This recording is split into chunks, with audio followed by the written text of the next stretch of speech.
ರೈತರಿಗೆ ಬಡವರಿಗೆ ಮನೆ ಇಲ್ಲ, ಬಿದ್ದು ಹೋಗ್ಲಕೈತಾವ, ಜೋಗಿ ಆಗ್ಯದ, ಸೋರ್ಲಕೈತಾವ. 40 ವರ್ಷದ ಮನೇನೇ ಇಲ್ಲ, 50 ವರ್ಷ ಮನೆ ಕೈದು ಈ ಥರ ಜೋಗಿ ಇಟ್ಬಿಟ್ಟ. ಇಲ್ಲಿವರೆಗೆ ಇನ್ನೂ ಯಾರು ಅಧಿಕಾರಿಗಳು ಅವಕಾಶ ತಗೊಂತಾರ, ಹೋಗಿ ಆ ಕಡೆ ಆಗ್ಯಾವ, ಬಂದಿಲ್ಲ. 45,000 ರೂಪಾಯಿ ತಿಂದಾರ, ಆ ಕಡೆ ಲೈ ಗೋಪೆ. ಯಾವ ಊರಪ್ಪ ಇದು? ದಿಗ್ಗಿ. ಹೆಸರಪ್ಪ? ಲಕ್ಷ್ಮೀಕಾಂತ್ ಹೊಸಮನಿ.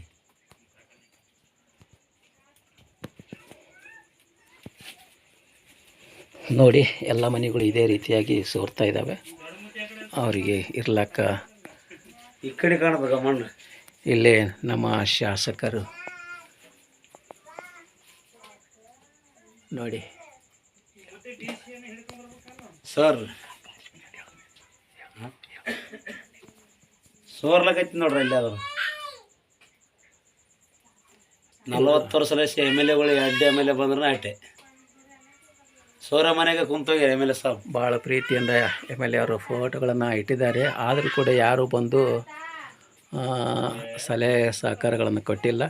ಸರ್ಕಾರದ ಕಡೆ ಗಮನಿಸಿ ಈ ರೈತ ಗೊಂಡು ಎತ್ತರದಲ್ಲಿ ಭಾಗವಹಿಸಿ ಎಲ್ಲ ಮನೆಗಳು ನೋಡಿ ಯಾವ ರೀತಿಯಾಗಿ ಸೋರಿದ್ದಾವೆ.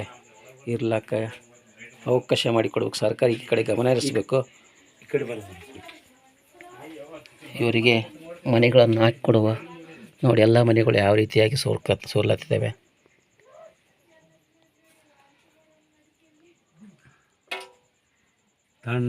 ಇದು ದಿಕ್ಕಿ ಗ್ರಾಮ.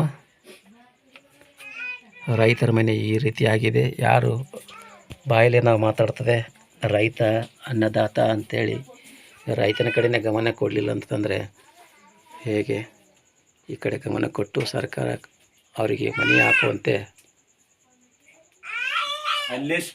ವೀಕ್ಷಣೆ ಮಾಡಿ ಮನೆ ಹಾಕಿ ಕೊಡ್ರಿ ದಯವಿಟ್ಟು.